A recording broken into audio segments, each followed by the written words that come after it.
Peggy 18. Alan Wake 2 is a horror game. In horror stories, we only have victims and monsters. We've come up with a new take on the dark presence, which is more dangerous and terrifying than ever.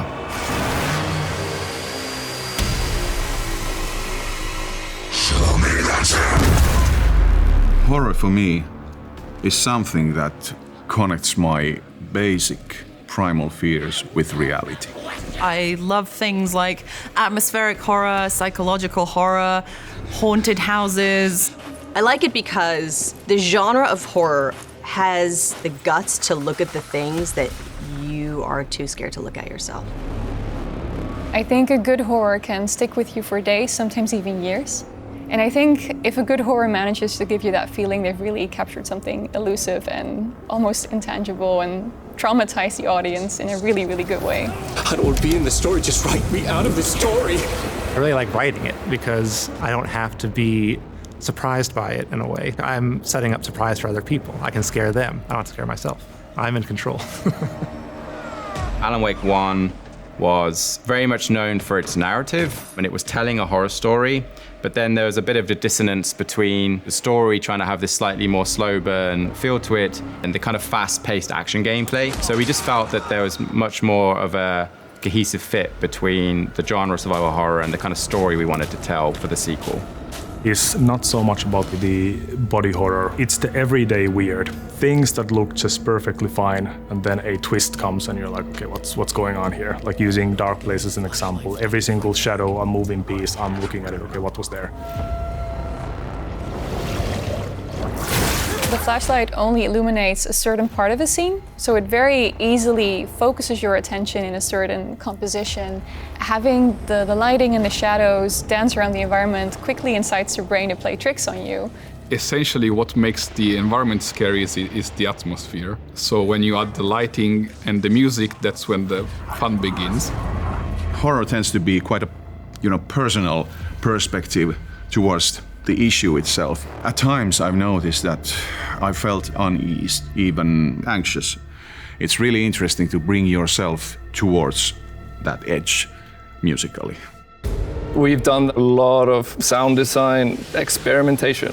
For example, with the Dark Presence and Dark Presence Roar. What is that? How do we make that so evil? And we've listened to an enormous amount of different people screaming and animals trying to find the correct scream to fit the Dark Presence. I think we managed to make it feel like it's a place with a personality, with a pretty unique feel.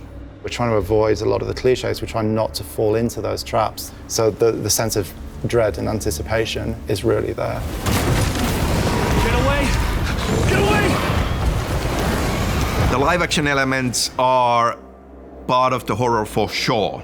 We are using blended video on top of the game footage for these very strange, nightmarish visions. Alan Wake as a franchise is very much supernatural, very dreamlike. So it allows us to kind of lean on that and then utilize live action in a way that doesn't feel disconnected from that kind of overall experience. Using live action film footage in our games comes from several different directions. Our games are set in a version of present day. And there I feel that building the world using the mediums that are present in our lives is important and makes it more believable and is just a very logical choice. We are almost like shifting through layers of reality, so we are falling into these live action bits that you see on the screen and experiencing that and then falling out of them again. Doing more live action is very, very exciting for me. Yeah. I love doing motion capture and all that, but being with you in the same room, it's fantastic.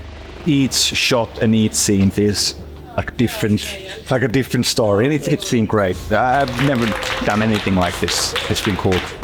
Cheers. Keep busy. You always have an idea of what the game will be when you start out, and then more creative people who are better at your job than you are come on and do cool stuff. This idea I had is kind of not exactly as it was when we started out, but it's become this thing which is even better than what I thought it was going to be.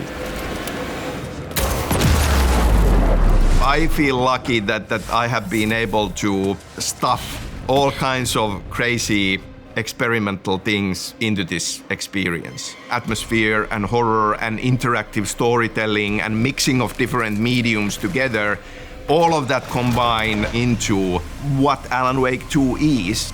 Fans of the original game and people who may have not experienced Alan Wake, be afraid, be very afraid.